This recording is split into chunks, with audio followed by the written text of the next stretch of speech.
Hello dear friend, how are you? Saudagar digital technology YouTube চ্যানেলে আপনাকে স্বাগতম। বন্ধুরা, YouTube marketing course by Montu sir ধারাবাহিক পর্বে আজকে আপনাদের জন্য থাকছে কিভাবে শর্ট ভিডিও আপলোড করবেন।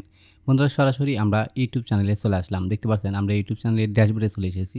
এখন ডান পাশে দেখতে পাচ্ছেন ক্রিয়েট অপশন, এর উপরে প্রেস করুন। ওকে, এখানে প্রেস করার পর আপলোড ভিডিও এর উপরে প্রেস করুন। এখানে প্রেস করার পর আমাদের সামনে এই ইন্টারফেস শো আপ করলো, অর্থাৎ নর্মালিভাবে আমরা যেভাবে ভিডিও আপলোড করি ঠিক সেম পদ্ধতি, শুধু ব্যতিক্রম কিছু নিয়ম আছে যা খুব শীঘ্রই আমি দেখাতে চলেছি।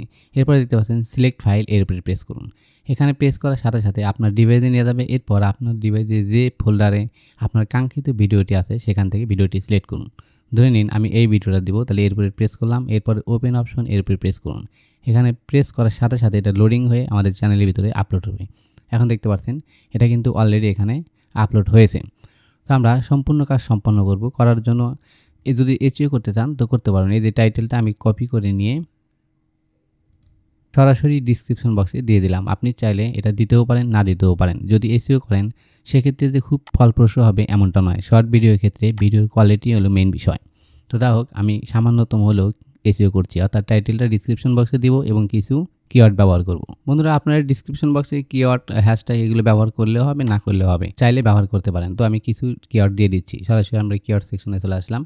এখানে দেখতে পাচ্ছেন এই যে ট্যাগ সেকশন, এখানে আমি কয়েকটা কিওয়ার্ড ব্যবহার করলাম।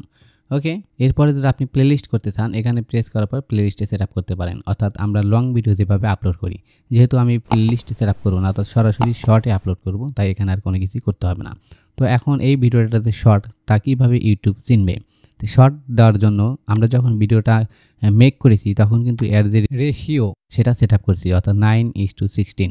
সেক্ষেত্রে এটা অটোমেটিক্যালি ডিটেক্ট করে ফেলবে। এরপরেও আমরা যে টাইটেলের যে জায়গা আছে, অর্থাৎ যে জায়গায় আমরা টাইটেল ব্যবহার করছি এখানে হ্যাশট্যাগ দিয়ে শর্ট লিখে দিতে হবে। আমি এখানে হ্যাশট্যাগ দিয়ে শর্ট লিখে দিয়েছি। ইচ্ছা করলে আপনি এখানে আরও কয়েকটা হ্যাশট্যাগ ব্যবহার করতে পারেন। তো যা হোক, আমি এই পর্যন্তই রাখলাম। এখন সরাসরি আমরা নিচের দিকে চলে আসবো, অর্থাৎ আপনি ডিসক্রিপশন বক্সে অন্য ভিডিওর লিঙ্ক দিতে পারেন। এরপরে রেকর্ডিং ডেট, এখানে এসে ডেট সিলেক্ট করতে পারেন।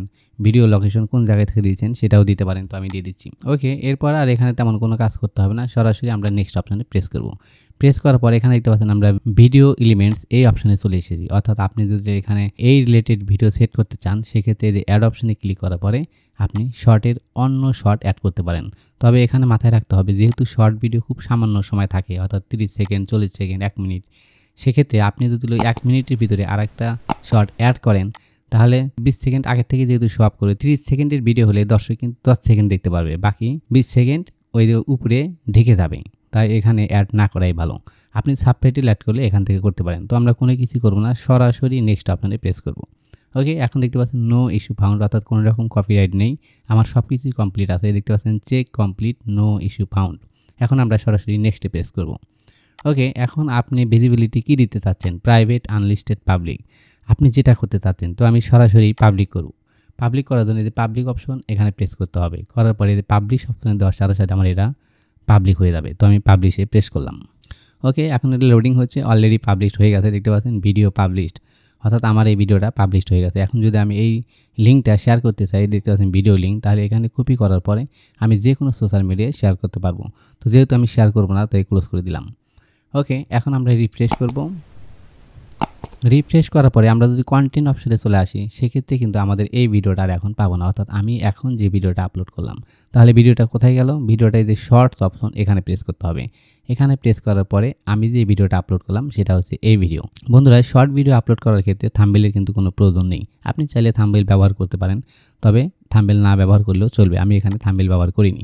এখন এই ভিডিওটা আমরা এইমাত্র পাবলিশ করেছি। এখানে দেখতে পাচ্ছেন জুলাই 9, 2025, অর্থাৎ আজকের তারিখে এইমাত্রই আমরা এটা পাবলিক করলাম। আশা করি বুঝতে পেরেছেন কীভাবে শর্ট ভিডিও ইউটিউব চ্যানেলে আপলোড করতে হয়। পরবর্তী ভিডিওটি পেতে আমাদের চ্যানেলটি সাবস্ক্রাইব করে আমাদের সাথেই রাখুন। ধন্যবাদ।